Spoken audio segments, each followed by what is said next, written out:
ഇടതുപക്ഷ യുവജന സംഘടനയായ ഡിവൈഎഫ്ഐയുടെ സംസ്ഥാന നേതൃത്വത്തിൽ മാറ്റം വരുന്നുവെന്ന വാർത്തകളാണ് ഇപ്പോൾ പുറത്തുവരുന്നത്. തിരുവനന്തപുരം മുൻ മേയർ ആര്യ രാജേന്ദ്രന്റെ രാഷ്ട്രീയ മോഹങ്ങൾക്ക് തിരിച്ചടിയാകുന്നതാണ് ഡിവൈഎഫ്ഐ സംസ്ഥാന നേതൃത്വം എടുത്തിരിക്കുന്ന നിർണായക തീരുമാനങ്ങൾ. സംഘടനയുടെ സംസ്ഥാന പ്രസിഡന്റ് സ്ഥാനത്തേക്ക് എത്താനുള്ള ആര്യയുടെ നീക്കങ്ങൾക്ക് CPM സംസ്ഥാന സെക്രട്ടറി MV ഗോവിന്ദൻ മാസ്റ്ററും തടയിട്ടതോടെയാണ് പ്രതീക്ഷകളെല്ലാം തകർന്നത്. ഒടുവിൽ ഡിവൈഎഫ്ഐ സംസ്ഥാന പ്രസിഡന്റായി CPM സംസ്ഥാന കമ്മിറ്റി അംഗവും പാർട്ടിയിലെ യുവ വനിതാ നേതാവുമായ ചിന്ത ജെറോമിനെയും സെക്രട്ടറിയായി കല്യാശ്ശേരി MLAയും SFI മുൻ സംസ്ഥാന സെക്രട്ടറിയുമായിരുന്ന M വിജിനെയും നിയോഗിക്കാൻ തീരുമാനിച്ചു. കഴിഞ്ഞ ദിവസം കോട്ടയത്ത് ചേർന്ന ഉന്നത നേതൃയോഗമാണ് ഇക്കാര്യത്തിൽ അന്തിമ തീരുമാനം കൈക്കൊണ്ടത്. തലസ്ഥാന നഗരിയുടെ മേയർ സ്ഥാനത്ത് നിന്ന് പടിയിറങ്ങിയതിനു പിന്നാലെ ഡിവൈഎഫ്ഐയുടെ സംസ്ഥാന നേതൃനിരയിലേക്ക് വരാൻ ആര്യ രാജേന്ദ്രനും അവരെ പിന്തുണയ്ക്കുന്ന ചില പ്രമുഖ നേതാക്കളും വലിയ നീക്കങ്ങൾ തന്നെ നടത്തിയിരുന്നു. സംഘടനാ മികവും യുവമുഖമെന്ന പ്രതിച്ഛായയും മുൻനിർത്തി ആര്യയെ പ്രസിഡന്റാക്കാനായിരുന്നു നീക്കം.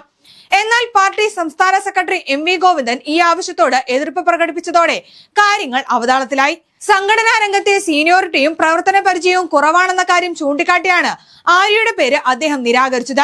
വിദ്യാർത്ഥി യുവജന പ്രസ്ഥാനങ്ങളിൽ ദീർഘകാലമായി സജീവമായി നിൽക്കുന്ന ചിന്ത ജെറോമിനെ തള്ളി ആര്യയെ പ്രതിഷ്ഠിക്കുന്നത് പാർട്ടിയിൽ തെറ്റായ സന്ദേശം നൽകുമെന്ന നിലപാടിൽ ഉറച്ചു നിൽക്കുകയായിരുന്നു അദ്ദേഹം. ഇതോടെ ആര്യയ്ക്കായി രംഗത്തിറങ്ങിയ മുതിർന്ന നേതാക്കൾ പോലും നിശബ്ദരായി. പിന്നാലെ കൊല്ലത്ത് നിന്നുള്ള CPM സംസ്ഥാന കമ്മിറ്റി അംഗം ചിന്ത ജെറോമിന് പ്രസിഡന്റ് പദവിയിലേക്കുള്ള വഴിയും തെളിഞ്ഞു. കൊല്ലം ജില്ലയിൽ നിന്നുള്ള പ്രമുഖ നേതാവായ ചിന്ത വിദ്യാർത്ഥി കാലം മുതൽക്കേ പാർട്ടിയിൽ സജീവമാണ്. സംസ്ഥാന ദേശീയ നേതൃത്വങ്ങൾക്ക് പ്രിയപ്പെട്ട ആളെന്ന പരിഗണന ചിന്തയ്ക്ക് തുണയായി.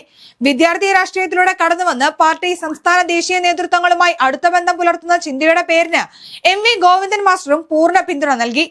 മുൻപ് കേരള സംസ്ഥാന യുവജനക്ഷേമ ബോർഡ് അധ്യക്ഷ എന്ന നിലയിൽ പ്രവർത്തിച്ച പരിചയ സമ്പത്തും ചിന്തയ്ക്ക് അനുകൂല ഘടകമായി മാറി. അതേസമയം സംസ്ഥാന സെക്രട്ടറി സ്ഥാനത്തേക്ക് കല്യാശ്ശേരിയിൽ നിന്ന് 2ാം തവണ MLA ആകുന്ന M വിജിനെത്തുന്നത് സംഘടനാ മികവ് മുൻനിർത്തിയാണ്.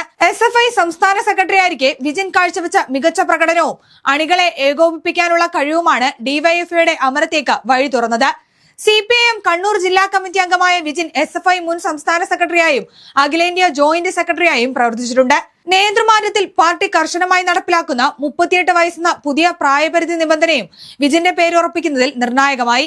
38 വയസ്സ് പൂർത്തിയായ മുതിർന്ന ഭാരവാഹികളെ മുഴുവൻ ഒഴിവാക്കി പുതിയ നിരയെ കൊണ്ടുവരാനാണ് MV ഗോവിന്ദന്റെ നിർദ്ദേശം. പ്രായപരിധിയിൽ ഇളവുണ്ടായേക്കുമെന്ന് കരുതിയ പല മുതിർന്ന യുവജന നേതാക്കളുടെയും പ്രതീക്ഷകളും ഇതോടെ അസ്തമിച്ചു.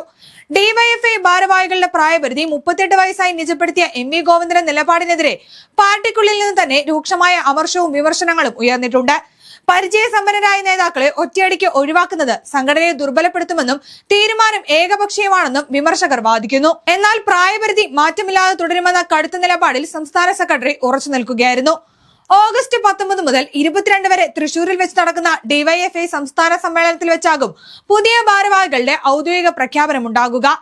അടുത്ത 3 വർഷത്തേക്കുള്ള പുതിയ പ്രവർത്തന പ്ലാനുകൾക്കും നയരേഖകൾക്കും സമ്മേളനം രൂപം നൽകും. സാധാരണയായി 3 വർഷം കൂടുമ്പോഴാണ് നേതൃമാറ്റം ഉണ്ടാകാറെങ്കിലും ഡിവൈഎഫ്ഐ സമ്മേളനങ്ങൾ നടന്നിട്ട് 4 വർഷം പിന്നിട്ടിരുന്നു. 2022 പത്തനംതിട്ടയിൽ വെച്ച് നടന്ന സംസ്ഥാന സമ്മേളനത്തിലാണ് നിലവിലെ ഭാരവാഹികളായ VK സനോജും V വസീഫും ചുമതലയേറ്റത്. ഇരുവരും കാലാവധി പൂർത്തിയാക്കുന്ന പശ്ചാത്തലത്തിലാണ് ചിന്തയുടെയും വിജിന്റെയും നേതൃത്വത്തിൽ പുതിയ ടീം എത്തുന്നത്. വർത്തമാനകാല രാഷ്ട്രീയ വെല്ലുവിളികളെ നേരിടാൻ യുവജന പ്രസ്ഥാനത്തെ കൂടുതൽ ആക്രമണകാരിയാക്കാനും തെരുവുകളിൽ സജീവമാക്കാനും പുതിയ നേതൃത്വത്തിന് സാധിക്കുമെന്നാണ് CPM കണക്കുകൂട്ടുന്നത്. എന്നാൽ ആര്യ രാജേന്ദ്രനെ വെട്ടി ചിന്ത ജെറോമിനെ പ്രതിഷ്ഠിച്ചതിലെ അമർഷവും പ്രായപരിധി തർക്കങ്ങളും വരും ദിവസങ്ങളിൽ പാർട്ടിക്കുള്ളിൽ കൂടുതൽ പുകച്ചിലുകൾക്ക് വഴി തുറക്കുമെന്ന് ഉറപ്പാണ്.